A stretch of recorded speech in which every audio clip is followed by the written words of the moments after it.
کیوں حضرت عثمان ذی النورین رضی اللہ تعالیٰ عنہ صحابی رسول ہیں، اور ہر صحابی رسول کے متعلق اللہ تبارک و تعالیٰ نے قرآن پاک میں بار بار یہ فرمایا کہ میں ان سے راضی ہو گیا اور یہ بھی مجھ سے راضی ہو گئے، رضی اللہ عنہم ورضوا عنہ۔ لیکن 10 صحابہ کرام ایسے ہیں کہ جنہیں نبی پاک صاحب لولاک نے ان کو جنت کی بشارت عطا فرمائی، جسے عشرہ مبشرہ بھی کہتے ہیں، جن میں سب سے پہلے حضرت ابوبکر صدیق رضی اللہ تعالیٰ عنہ، نمبر 2 خلیفہ دوم حضرت عمر بن خطاب رضی اللہ تعالیٰ عنہ، اور خلیفہ سوم حضرت عثمان ذی النورین رضی اللہ تعالیٰ عنہ۔ چونکہ حضرت عثمان رضی اللہ تعالیٰ عنہ کے مناقب پر اور فضائل پر کچھ باتیں عرض کرنا چاہتا ہوں، لہٰذا یہ جو عشرہ مبشرہ کے نام ہیں یہ کتابوں میں مل جاتے ہیں، احادیث میں کافی ساری روایات میں موجود ہیں، جس میں حضرت علی المرتضیٰ بھی ہے، جس میں حضرت طلحہ بھی ہے، جس میں حضرت زبیر بھی ہے، سعد بھی ہے، سعید بھی ہے، حضرت عبد الرحمن بھی ہے، لہٰذا وغیرہ ذالک۔ حضرت عثمان ذی النورین رضی اللہ تعالیٰ عنہ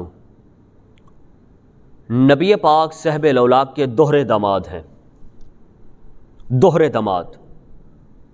یعنی کہ نبی پاک صاحب لولاک نے اپنی ایک بیٹی دی، جب وہ دنیا سے پردہ فرما گئی تو نبی پاک صاحب لولاک نے اپنی دوسری بیٹی حضرت عثمان کے نکاح میں دے دی، اور ساتھ نبی کا فرمان بھی ہے، فرمایا اے عثمان اگر میری 40 بیٹیاں بھی ہوتیں اور ایک ایک کر کے اگر وہ دنیا سے پردہ فرما جاتی تو میں 40 بیٹیاں بھی آپ کے نکاح میں دے دیتا۔ سبحان اللہ۔ یہ حضرت عثمان ذی النورین رضی اللہ تعالیٰ عنہ کی فضیلت ہے کہ نبی پاک صاحب لولاک آخر الزمان نبی کی 2 نور نظر، 2 لخت جگر، اس کے ایک کا نام حضرت رقیہ رضی اللہ تعالیٰ عنہ اور دوسرے کا نام حضرت ام کلثوم رضی اللہ تعالیٰ عنہ، دونوں یکے بعد دیگرے حضرت عثمان کے نکاح میں ہیں، اور حضرت عثمان رضی اللہ تعالیٰ عنہ کو اس بنا پر حضرت عثمان ذی النورین کہتے ہیں، 2 نوروں والا، یعنی کہ نبی پاک صاحب لولاک کی 2 نور نظر حضرت عثمان کے گھر میں ہیں، اور حضرت عثمان رضی اللہ تعالیٰ عنہ قرآن پاک کے حافظ قرآن بھی تھے اور نبی پاک صاحب لولاک کے عاشق رسول بھی تھے، کیونکہ صحابی ہوتا وہی ہے جو نبی کا عاشق ہو، وہ زبانی کلامی نہیں تھے بلکہ دل سے تھے۔ وہ حضرت عثمان ذی النورین رضی اللہ تعالیٰ عنہ اللہ کے اتنے محبوب بندے تھے، اتنے پیارے بندے تھے کہ نبی کی بات پر، نبی کے کہنے پر وہ 1 اونٹ نہیں، 2 اونٹ نہیں، بلکہ سینکڑوں کی تعداد میں اللہ کے راہ میں خرچ کر دیتے۔ حضرت عثمان رضی اللہ تعالیٰ عنہ، بڑا پیارا نام حضرت عثمان، اور تھے بہت زیادہ با حیا، حیا والے تھے حضرت عثمان ذی النورین رضی اللہ تعالیٰ عنہ۔ اور حضرت عثمان رضی اللہ تعالیٰ عنہ سخاوت میں بہت زیادہ تھے، بہت زیادہ سخاوت میں، کہ جو کچھ بھی ہوتا وہ نبی پاک صاحب لولاک کی قدموں میں نچھاور کر دیتے۔ جب سرکار دو عالم صلی اللہ علیہ وسلم مدینہ پاک میں آئے، مدینہ پاک میں تو ایک کنواں تھا جو یہودی کے قبضے میں تھا۔ حضرت عثمان ذی النورین رضی اللہ تعالیٰ عنہ بھی یہ ماجرا دیکھ رہے، نبی پاک صاحب لولاک نے فرمایا کون ہے جو اس کنویں کو خرید کر مسلمانوں کے لیے وقف کر دے؟ کیوں یہودی ایک دن پانی بھرنے کے لیے مسلمانوں کو دیتا، دوسرے دن نہ دیتا، بڑی پریشانی تھی۔ نبی نے فرمایا کون ہے، کون ہے جو اس کنویں کو خرید کر مسلمانوں کے لیے وقف کر دے؟ فرمایا مسلمانوں کے لیے وقف کرے گا جو بھی، تو کل قیامت والے دن وہ میرا رفیق ہوگا۔ اور نبی پاک صاحب الاولاق کا بہت مشہور و معروف فرمان بھی ہے، فرمایا لکل نبی رفیق و رفیقی فی الجنت عثمان، فرمایا ہر نبی کا کوئی نہ کوئی رفیق ہوتا ہے، لیکن میرا رفیق جنت میں حضرت عثمان ہے، میرا رفیق جنت میں میرا دوست وہ حضرت عثمان ہے۔ نبی کا فرمان بھی ہے المرء ما من احبا، مرد کو جس کے ساتھ، جس آدمی کو جس کے ساتھ محبت ہوگی وہ کل قیامت والے دن اسی کے ساتھ اٹھایا جائے گا۔ اور اسی کے ساتھ ساتھ ایک اور حدیث، من تشبہ بقوم فہو منہم، نبی پاک صاحب الاولاق نے فرمایا جو آدمی جس قوم کی مشابہت اختیار کرتا ہے وہ قیامت والے دن انہی میں سے اٹھایا جائے گا۔ چونکہ حضرت عثمان اور تمام صحابہ کرام رضوان اللہ تعالی علیہم اجمعین حضور صلی اللہ علیہ وسلم کے ساتھ والہانہ محبت تھی، عقیدت تھی، نبی پاک صاحب الاولاق کے اشارے پر اپنے آپ کو کٹانا سعادت سمجھتے تھے، نبی پاک صاحب الاولاق کا عشق محبت سمجھتے تھے، نبی پاک صلی اللہ علیہ وسلم کے چہرے کی زیارت عبادت سمجھتے تھے، نبی پاک صاحب الاولاق کی ہر قول اور فعل پر نظر رکھتے تھے، نبی پاک صاحب الاولاق کی محبت کے لیے، پیار کے لیے، الفت اور مودت کے لیے کہ کسی نہ کسی طریقے سے نبی پاک صلی اللہ علیہ وسلم ہم سے راضی رہیں، دن رات اسی فکر میں رہتے، اور نبی کو بھی صحابہ کے ساتھ محبت اور صحابہ کو بھی نبی کے ساتھ محبت اور پیار تھا، والہانہ پیار تھا، محبت تھی، الفت تھی، مودت تھی۔ الاولاق کی حضرت عثمان ذی النورین رضی اللہ تعالی عنہ نے دعوت کی۔ حضرت عثمان ذی النورین رضی اللہ تعالی عنہ جب بلانے کے لیے گئے تو حضرت ابوبکر بھی ساتھ ہیں، حضرت عمر رضی اللہ تعالی عنہ بھی ساتھ ہیں، حضرت علی المرتضیٰ رضی اللہ تعالی عنہ بھی ساتھ ہیں۔ حضرت عثمان جب بلا کر آ رہے تھے تو نبی پاک صاحب الاولاق آگے آگے چلتے جا رہے تھے، تو حضرت عثمان ذی النورین رضی اللہ تعالیٰ عنہ نبی پاک صاحب الاولاق کے پیچھے ایک ایک قدم نبی کے قدم مبارک کو گنتے آ رہے تھے۔ حضرت ابوبکر صدیق، حضرت عمر رضی اللہ تعالیٰ عنہ نے پوچھا اے عثمان یہ کیا کر رہے ہو، یہ کیا کر رہے ہو کہ نبی پاک صاحب الاولاق کی قدم مبارک کی طرف آپ دیکھ رہے ہو اور گن رہے ہو، یہ کیا ہوا؟ تو قربان جائیں حضرت عثمان ذی النورین رضی اللہ تعالیٰ عنہ نے جو جواب دیا وہ دل کی تختی پر سنہری حروف کے لکھنے کی طرح ہیں، دل کی تختی پر وہ لکھنے کے قابل ہیں۔ حضرت عثمان ذی النورین رضی اللہ عنہ نے فرمایا میں اپنے نبی پاک صاحب الاولاق کے قدم مبارک کو گن کر جا رہا ہوں کہ جتنے قدم نبی پاک صاحب الاولاق میرے گھر کی طرف چل کر جائیں گے میں اتنے غلام آزاد کروں گا۔ سبحان اللہ، یہ حضرت عثمان رضی اللہ تعالی عنہ کی والہانہ محبت تھی، الفت تھی، مودت تھی کہ جتنے بھی، میں تو خوش نصیب ہوں کہ نبی میرے گھر میں تشریف لا رہے ہیں، نبی جتنے قدم چل کے آئیں گے میں اتنے غلام آزاد کروں گا۔ مدینہ منورہ میں 10 سالی ہو گئی۔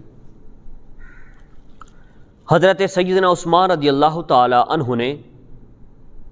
شام کے علاقے سے 100 اونٹ غلہ منگوایا، 100 اونٹ غلہ منگوایا۔ جب غلے سے بھرے وہ 100 اونٹ مدینہ پاک کے شہر میں پہنچے، مدینہ پاک کے شہر میں پہنچے، شام سے منگوایا حضرت عثمان نے 100 اونٹ گلے کے، اور جب مدینہ پاک میں پہنچے تو مدینہ پاک کے جتنے بھی تاجر تھے وہ سارے کے سارے حضرت عثمان ذی النورین رضی اللہ تعالی عنہ کے پاس پہنچ گئے۔ فرمایا یا عثمان، اے عثمان یہ جو 100 اونٹ ہیں یہ ہمیں دے دو، جتنے کے بھی آپ لے کر آ رہے ہو، لیکن ساتھ جو اس کی پرافٹ بنتی ہے وہ بھی ہم دینے کے لیے تیار ہیں۔ نبی پاک صاحب الاولاق کے اس محبوب صحابی نے نبی پاک صاحب الاولاق کے دوہرے داماد حضرت عثمان نے اور نبی پاک صاحب الاولاق نے جن کو جنت کے ساتھ رفیق ہونے کی بشارت دی، یعنی کہ حضرت عثمان رضی اللہ تعالی عنہ نے جواب دیا، فرمایا کہ آپ کہتے ہیں کہ یہ غلہ دے دو اور اس کے ساتھ جو پرافٹ بنتی ہے ایک گنا وہ بتا دو، وہ بھی ہم دے دیتے ہیں، لیکن مجھے تو اس سے کہیں زیادہ پرافٹ ملتی ہے۔ وہ کہنے لگے، تاجر مدینے پاک کے تاجر کہنے لگے، اے عثمان، یا عثمان، چلو ایسے کرتے ہیں، یہ ہمیں دے دو، اس کی جتنی بھی قیمت ہے وہ بھی دیتے ہیں اور دگنا پرافٹ دیتے ہیں، 2 گنا پرافٹ۔ حضرت عثمان ذی النورین رضی اللہ تعالیٰ عنہ نے فرمایا اس سے مجھے کہیں زیادہ پرافٹ ملتی ہے، نفع ملتی ہے، آپ تو 2 گنا کا کہہ رہے ہو۔ تو پھر مدینے پاک کے تاجر کہنے لگے، چلو ایسے کرو یا عثمان، آپ 3 گنا پرافٹ لے لو، 3 گنا یہ مال ہمیں دے دو، کیونکہ قحط سالی تھی۔ شام سے 100 اونٹ منگائے حضرت عثمان ذی النورین نے، لیکن فرمایا مجھے اس سے کہیں زیادہ پرافٹ ملتی ہے، لہٰذا آپ 3 گنا کہہ رہے ہیں۔ تو پھر وہ تاجر کہنے لگے، چلو 4 گنا زیادہ پرافٹ لے لو۔ حضرت عثمان ذی النورین رضی اللہ عنہ نے فرمایا اس سے بھی مجھے زیادہ پرافٹ ملتی ہے۔ آخرکار وہ کہنے لگے چلو ایسے کرو کہ آپ اگر 5 گنا، اگر آپ 4 گنا پرافٹ پر نہیں دیتے تو 5 گنا پرافٹ پر یہ ساز و سامان، یہ مال جو ہے ہمیں دے دو، ہم آپ کو 5 گنا پرافٹ دیتے ہیں۔ حضرت عثمان ذی النورین رضی اللہ تعالیٰ عنہ پھر بھی تیار نہ ہوئے اور یہی فرماتے رہے کہ مجھے اس سے زیادہ قیمت لگ چکی ہے، اس سے زیادہ لگ چکی ہے۔ آپ تو 1 پرافٹ، 1 گنا، 2 گنا، 3 گنا، 4 گنا، 5 گنا پرافٹ کہہ رہے ہو، مجھے اس سے زیادہ قیمت پرافٹ یعنی کہ ہو چکی ہے، قیمت لگ چکی ہے اس مال کی، پرافٹ کا مجھے کہا گیا اس سے۔ تو ان تاجروں نے جب یہ سنا تو تاجر کہنے لگے، یا عثمان، ہم بھی مدینے میں رہنے والے ہیں، ہم بھی مدینے کے تاجر ہیں، لہٰذا آپ بتائیں کہ کس نے اس سے بھی زیادہ پرافٹ آپ کو دینے کے لیے جو یعنی کہ جس نے کہا ہے، جو آمادہ ہوا ہے۔ تو حضرت عثمان ذی النورین رضی اللہ تعالیٰ نے فرمایا کہ اللہ تعالیٰ نے 10 گنا عطا کرنے کا فیصلہ فرمایا ہے۔ آپ تو مجھے 5 گنا پرافٹ کا کہہ رہے ہو، 4 3 2 1 پرافٹ، 1 گنا، 2 گنا، 3 گنا، 4 گنا، 5 گنا پرافٹ کا کہہ رہے ہو، اللہ تعالیٰ نے تو مجھے 10 گنا عطا کرنے کا فیصلہ فرمایا۔ تو کیا تم لوگ اتنا یا اس سے زیادہ پر راضی ہو سکتے ہو کہ 10 گنا آپ مجھے پرافٹ دے سکتے ہو، یا اس سے زیادہ کہیں دے سکتے ہو؟ تو تاجروں نے انکار کر دیا، تاجروں نے کہا کہ ہم نہیں دے سکتے۔ تو پھر حضرت عثمان رضی اللہ تعالیٰ نے فرمایا اللہ جو مجھے 10 گنا پرافٹ دے رہا ہے، لہٰذا میں اس پرافٹ کو دیکھوں یا آپ کی پرافٹ کو دیکھوں جو 5 گنا ہے، اور آپ کی پرافٹ جو ہے یہ ہے۔ لیکن اللہ نے فرمایا کہ میں آپ کو 10 گنا بڑھ کر دوں گا، 10 گنا عطا فرماؤں گا۔ فرمایا کہ جب وہ تاجروں نے انکار کر دیا، انہوں نے کہا ہم 5 سے زیادہ نہیں لے سکتے، تو حضرت عثمان رضی اللہ تعالیٰ عنہ نے اعلان کیا، اے لوگو، میں تمہیں گواہ بناتا ہوں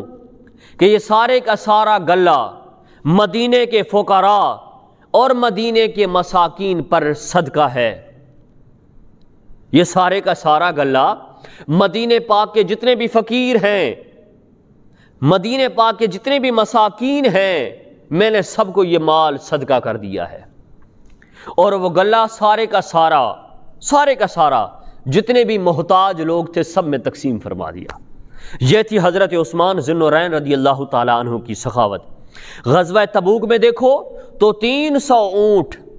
بما ساز و سامان وہ بھی اللہ کے راستے میں خرچ کر دیے، تقسیم کر دیے، اور 7 اشرفیاں بھی نبی پاک صاحب الاولاق کو دے دیں۔ اور اگر حضرت عثمان ذی النورین رضی اللہ تعالیٰ عنہ کا اپنا دور حکومت ہے، قحط سالی ہو گئی ہے، تو 100 اونٹ جس کے اوپر 5 گنا پرافٹ ملتی تھی، حضرت عثمان نے 5 گنا پرافٹ کو ٹھکرا کے اللہ تبارک و تعالیٰ نے جو یہ فرمایا ہے کہ جو میرے راستے میں 1 روپیہ خرچ کرے گا میں اسے 10 عطا کروں گا، تو حضرت عثمان ذی النورین رضی اللہ تعالیٰ عنہ نے مدینہ پاک کے غرباء کو، فقراء کو، یتیموں میں، محتاجوں میں تقسیم کر دیا، اور اللہ تبارک و تعالیٰ سے 10 گنا جو پرافٹ تھی، 10 گنا جو اجر تھا اللہ تبارک و تعالیٰ سے لیا۔ اور یہ ہے کہ ایک پرافٹ میں دیتا ہوں، ایک کوئی اور دیتا ہے، ایک کوئی اور دیتا ہے، جو بھی دے گا وہ اپنی شیان شان دے گا، لیکن اللہ تبارک و تعالیٰ جو اجر فرمائیں گے، اجر عطا فرمائیں گے، وہ بھی اپنی شیان و شان، اور اللہ کی شان جتنی بلند ہے اتنی زیادہ جو عطا اللہ فرمائیں گے وہ بھی اس سے کہیں زیادہ بلند ہوگا، کہیں زیادہ، بہت زیادہ اجر ہوگا۔ حضرت عثمان ذی النورین رضی اللہ تعالیٰ عنہ بہت زیادہ سخاوت کرنے والے تھے، لیکن آج کل اگر کسی کو کہا جائے 1 روپیہ دے دے، وہ 1 روپیہ پہلے سوچتا ہے، 100 بار سوچے گا، پھر جیب سے 1 روپیہ نکلے گا۔ ایسا جیسا کہ ابھی نئی قربانی کا موقع گزرا ہے، عید الاضحیٰ کے دن گزرے ہیں، ایام گزرے ہیں، دیکھیں کافی سارے ایسے لوگ جو صاحب استعداد تھے لیکن انہوں نے قربانی نہیں کی۔ کیوں؟ اللہ کے راستے میں انہوں نے خرچ نہیں کیا۔ لیکن حضرت عثمان کو دیکھیے، وہ 300 اونٹ بمائے سامان اللہ کے راستے میں خرچ کر دیا ہے، بمائے ساز و سامان جو کچھ بھی تھا سارے کا سارا اللہ کے راستے میں تقسیم کر دیا ہے۔ چونکہ ہم حضرت عثمان کے نام لیوا ہیں، حضرت صدیق کے نام لیوا ہیں، حضرت عمر فاروق کے نام لیوا ہیں، حضرت علی المرتضیٰ کے نام لیوا ہیں، حضرت حسین رضی اللہ تعالیٰ عنہ کے نام لیوا ہیں، حضرت حسن رضی اللہ تعالیٰ عنہ کے نام لیوا ہیں، حضرت امیر معاویہ رضی اللہ تعالیٰ عنہ کے نام لیوا ہیں، یعنی کہ صحابہ کرام، اہل بیت اطہار، ازواج مطہرات، اولیاء کرام، تابعین، اکابرین کے نام لیوا ہیں۔ حالانکہ اگر ان کی سخاوت کو دیکھا جائے، ان کی وہ سخاوت اتنی زیادہ انہوں نے کی، اتنی زیادہ کیا کرتے تھے، اپنے لیے کچھ نہیں رکھتے تھے بلکہ اللہ کے راستے میں خرچ کر دیتے، اور جو اللہ کے راستے میں خرچ کرتا ہے اللہ اتنا زیادہ عطا فرماتا ہے۔ جو بھی اللہ کے راستے میں 1 روپیہ خرچ کرے گا اللہ تعالیٰ اسے 10 روپیے دیں گے، 10 گنا پرافٹ۔ جو 1 روپیہ خرچ کرے گا اللہ 10 گنا دیں گے۔ اس لیے میرے دوستو، اپنے اندر سخاوت کا جذبہ پیدا کرو، سخاوت کا، سخی بن جاؤ۔ سخاوت، جو بھی سوال کرنے کے لیے آئے آپ اس کو اللہ کے نام پر دے دو، سخاوت والے بن جاؤ، اللہ کے راستے میں دینے والے بن جاؤ۔ جب اللہ کے راستے میں دینے والے بن جاؤ گے تو اللہ کی قسم کھا کر کہتا ہوں آپ کی غیبانہ مدد ہوگی۔ اور اللہ کے راستے میں جو انسان خرچ کرتا ہے وہ انسان کا مال و دولت کم نہیں ہوتا بلکہ بڑھتا ہے، انسان کا بڑھتا ہے۔ جو اللہ کے راستے میں انسان خرچ کرے، 1 روپیہ خرچ کرو گے 10 روپے 10 گنا اللہ تعالیٰ فرمائیں گے۔ اس لیے اللہ کے راستے میں خرچ کرنا چاہیے،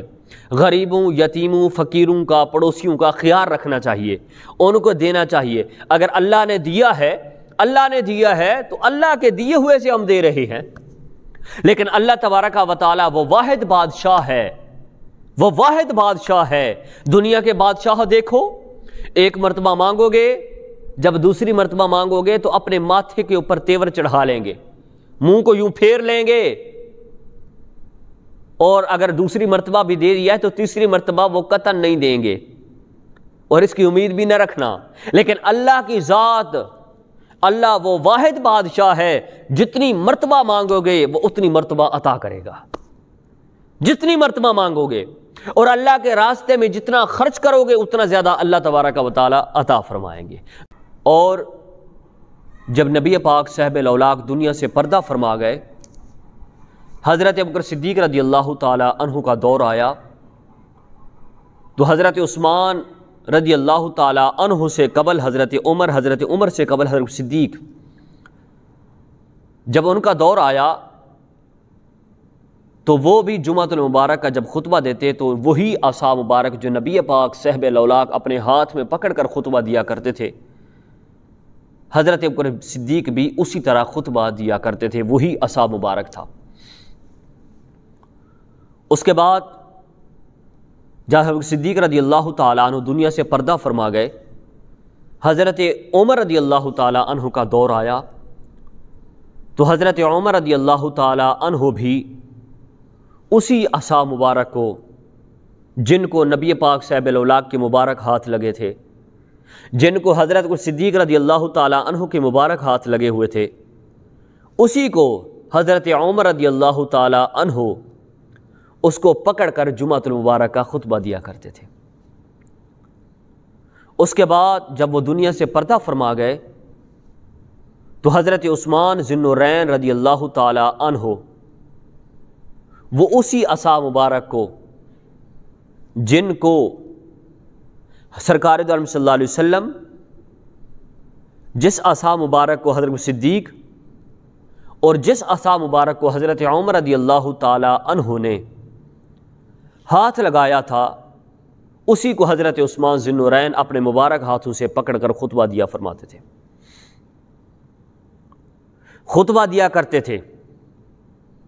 جب حضرت عثمان ذی النورین رضی اللہ تعالیٰ عنہ خطبہ دینے لگے تو باغی گروہ آگے بڑھنے کے بعد حضرت عثمان ذی النورین رضی اللہ تعالیٰ عنہ کے ہاتھ سے وہ عصا مبارک چھین کر اس کو توڑ دیا۔ جب توڑا تو بہت زیادہ حضرت عثمان ذی النورین رضی اللہ تعالیٰ عنہ افسردہ ہوئے، غمگین ہوئے، کیونکہ یہ تو وہ مبارک عصا تھا جن کو میرے نبی کے ہاتھ لگے تھے، جن کو خلیفہ وقت کے ہاتھ لگے تھے اول کے، جن کو خلیفہ دوم حضرت عمر کے ہاتھ لگے تھے۔ باغیوں نے اس عصا مبارک کو توڑ دیا۔ حضرت عثمان ذی النورین رضی اللہ تعالیٰ عنہ جب مسجد نبوی سے اپنے گھر گئے تو وہیں پر اللہ تبارک و تعالیٰ کی عبادت کیا کرتے تھے۔ وہ اس بنا پر کیونکہ حضرت عثمان ذی النورین رضی اللہ تعالیٰ عنہ کو مسجد نبوی سے ان باغیوں نے روک دیا تھا۔ کتابوں میں لکھا ہے کہ حضرت عثمان ذی النورین رضی اللہ تعالیٰ عنہ اس بنا پر گھر عبادت کیا کرتے تھے کیونکہ باغیوں نے حضرت عثمان کو مسجد آنے پر روک دیا تھا، پابندی لگا دی تھی۔ تو کافی سارے صحابہ کرام رضوان اللہ تعالیٰ علیہم اجمعین حضرت عثمان کو فرمانے لگے، یا عثمان آپ حکم کریں، ہم ان سے نمٹ لیتے ہیں۔ تو نبی پاک صاحب الاولاق کے اس غلام جانثار وفادار حضرت عثمان نے فرمایا نہیں، نہیں، حتیٰ کہ جب بات بڑھتی چلی گئی تو پھر بھی حضرت علی المرتضیٰ سمیت سب صحابہ کرام نے فرمایا، یا عثمان آپ ہمیں اجازت دیں، آپ کے اشارے کی دیر ہے، ان سے نمٹنے کی کوئی دیر نہیں، ہم نمٹ لیتے ہیں۔ لیکن حضرت عثمان ذی النورین رضی اللہ تعالی عنہ نے صحابہ کرام کو اجازت نہیں دی۔ میں آپ سے پوچھتا ہوں اجازت کیوں نہیں دی؟ جان کا خطرہ، مسجد نبوی سے بھی روک دیے گئے، انہوں نے گستاخی کی، بے ادبی کی نبی پاک صاحب الاولاق کی اس عصا مبارک کی، لیکن پھر بھی حضرت عثمان نے صحابہ کرام کو اجازت نہیں دی نمٹنے کے لیے۔ کیوں؟ اس لیے کیونکہ حضرت عثمان ذی النورین رضی اللہ تعالی عنہ فرماتے کہ یہ نبی کا شہر ہے، یہ لجپال کریم آقا کا شہر ہے، یہ مدینہ پاک ہے، اور مدینہ پاک میں خون ریزی کی میں اجازت نہیں دیتا۔ ایک کتاب میں پڑھ رہا تھا، صحابہ نے فرمایا، یا عثمان اگر آپ تو اجازت نہیں دیتے تو پھر خلافت جو ہے وہ آپ کسی اور کے سپرد کر دیں۔ حضرت عثمان ذی النورین رضی اللہ تعالی عنہ فرمانے لگے کہ میرے نبی کا فرمان ہے کہ اللہ تبارک و تعالی تجھے قمیض پہنائیں گے، اور آپ کی قمیض کو اگر اتارنا چاہیں گے کچھ لوگ تو آپ نہ اتارنا، اور قمیض سے مراد یہی خلافت ہے۔ حضرت عثمان ذی النورین رضی اللہ تعالی عنہ اللہ کا قرآن نماز گھر میں پڑھتے، جمعۃ المبارک کا دن تھا، روزے کی حالت میں، دن کو قیلولہ فرمایا۔ جب دن کو قیلولہ فرمایا تو خواب میں نبی پاک صاحب الاولاق کی زیارت ہو گئی، اور ساتھ ہی حضرت ابوبکر صدیق اور حضرت عمر کی زیارت ہو گئی۔ نبی نے فرمایا اے عثمان آج کا روزہ جو ہے یہ ہمارے ساتھ کھولنا ہے۔ تو نبی پاک صاحب لولاک کے اس جانثار وفادار جو ہی اٹھے، آنکھ کھلی اور اپنی بیوی کو فرمایا اے میری بیوی، میرا دنیا سے جانے کا وقت قریب آ گیا ہے۔ بیوی پوچھنے لگی یا عثمان وہ کیسے؟ فرمایا میں نے دن کو خواب دیکھا ہے، دن کو میں سویا، خواب میں اللہ کے نبی کی زیارت ہوئی، اللہ کے نبی نے فرمایا کہ آج کا روزہ جو ہے وہ ہمارے ساتھ کھولنا ہے۔ تو حضرت عثمان ذی النورین رضی اللہ تعالیٰ عنہ قرآن پاک پڑھنا شروع کر دیا۔ جب قرآن پاک پڑھنا شروع کر دیا تو دشمن، یہ باغی گروہ، یہ سبائی، یہ دیوار پھلانگ کر حضرت عثمان ذی النورین رضی اللہ تعالیٰ عنہ یوں قرآن پاک کو پڑھ رہے تھے تو قرآن پاک کا پہلا پارہ اور پہلے پارے کا آخری رکوع حضرت عثمان ذی النورین تلاوت فرما رہے تھے۔ تو ظالموں نے، باغیوں نے، سبائیوں نے، کافروں نے حضرت عثمان ذی النورین رضی اللہ تعالی عنہ پر حملہ کیا۔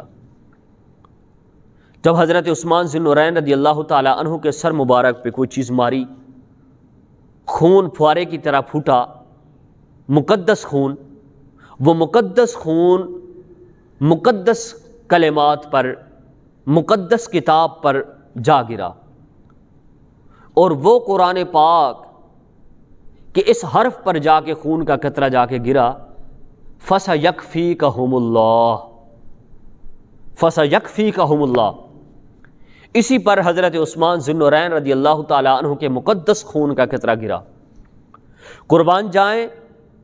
کل قیامت والے دن کسی کی شہادت کی گواہی مکہ پاک کی سرزمین دے گی، کسی کے شہادت کی گواہی غزوہ احد کے پہاڑ دیں گے، کسی کی شہادت کی گواہی غزوہ بدر میں جو شہید ہوئے ہیں ان کی شہادت کی گواہی بدر دے گا، کسی کی گواہی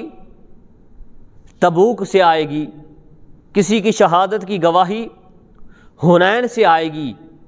کسی کی شہادت کی گواہی مسلح سے آئے گی، مسلح رسول سے، کسی کی شہادت کی گواہی کربلا کے ریگزاروں سے آئے گی، کسی کی شہادت کی گواہی ہندوستان سے آئے گی، کسی کی شہادت کی گواہی پاکستان سے آئے گی، کسی کی شہادت کی گواہی افغانستان سے آئے گی، کسی کی شہادت کی گواہی دنیا کے کسی اور کونے سے آئے گی، لیکن حضرت عثمان پر قربان جائیں، حضرت عثمان رضی اللہ تعالیٰ عنہ